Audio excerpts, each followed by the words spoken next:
Hi everyone. I've spent the day cleaning out my shed and my backyard, and my backyard's still a little bit messy. And sorry for the overalls, not your typical academic attire, but I hope you enjoy this response to Peyton, who has a question about module 33 on characteristics of states. This is discussed, by the way, on page 185 of the textbook, so check out 185. An enclave and an exclave. What's an enclave and what's an exclave? These are political geography terms. They're just types of states, types of territories. An enclave is a territory that's completely surrounded by another state, and basically it's sort of like the country of Lesotho. It looks like it's Lesotho, but Lesotho is completely surrounded by the territory of the Republic of South Africa. So look at the map of South Africa, and you'll see Lesotho, and Swaziland's an enclave, but not quite. It would be called a penny enclave. Anyway, these are just terms that political geographers came up with about 120 years ago. The point of that, an enclave is pretty much surrounded by another state, so it's kind of at the mercy of the other state when it comes to trade and transportation to a degree. Now, the state that is surrounding the enclave state, or the section of another state that is an enclave, doesn't have to be an entire country, is referred to as a perforated state. Now, if you want to look at a really interesting example, look at the country of Azerbaijan, and you'll notice that there are sections of neighboring Armenia that are located within Azerbaijan. You'll also find that there are, in the case of Azerbaijan and Armenia, there are enclaves within enclaves. So, really interesting place. It has to do with the Soviets creating all kinds of complex boundaries. An exclave. Exclaves are pretty common, a lot more common than enclaves, but they involve territory that is simply separated from another state. So, in the case of the United States, the state of Alaska is an exclave because the entire state's boundaries are either ocean or with other countries, well, just Canada.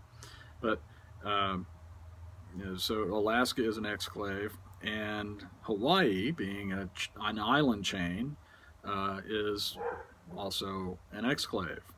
Um, any country that has islands located offshore would also be, to a degree, exclaves. Now, exclaves could also include fragmented states. So a state that has exclaves is also a fragmented state. So the United States is a fragmented state when it comes to Alaska and Hawaii. There are a lot more interesting exclaves, though, and if you look at the map of Azerbaijan and Armenia, you'll see exclaves and enclaves. It's quite interesting. Um, Northern Ireland, for example, Northern Ireland is a territory that is part of the United Kingdom. The formal name of the United Kingdom is the United Kingdom of Great Britain and Northern Ireland.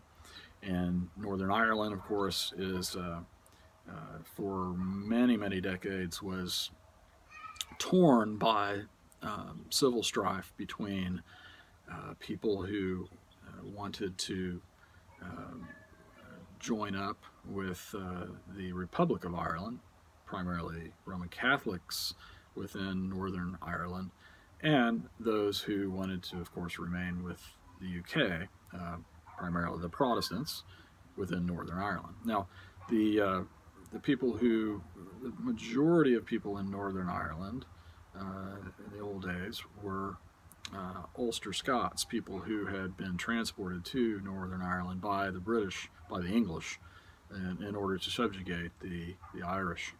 So there's a lot of bad blood there.